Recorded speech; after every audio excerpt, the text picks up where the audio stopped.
এই বাংলাদেশের 24-এর আন্দোলনের এক সাহসী প্রজন্মের এক সাহসী সদস্য ওসমান হাদিকে হত্যা করা হয়েছে। ওসমান হাদি শহীদ হয়েছে। প্রিয় ভাই বোনেরা, ওসমান হাদি চেয়েছিল এই দেশের মানুষের জন্য গণতন্ত্র প্রতিষ্ঠিত হোক, এই দেশের মানুষের গণতান্ত্রিক অধিকার প্রতিষ্ঠিত হোক, এই দেশের মানুষ তাদের গণতান্ত্রিক এবং অর্থনৈতিক অধিকার ফিরে পাক।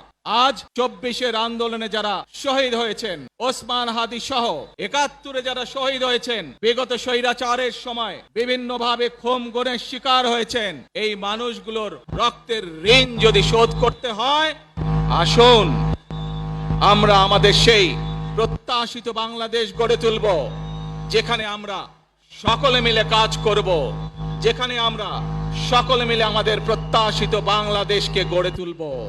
প্রিয় ভাই বোনেরা, বিভিন্ন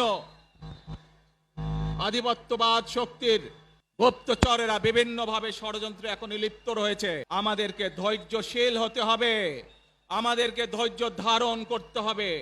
বিশেষ করে তরুণ প্রজন্মের যে সদস্যরা আছেন, আপনারাই আগামী দিন দেশকে নেতৃত্ব দিবেন, দেশকে গড়ে তুলবেন।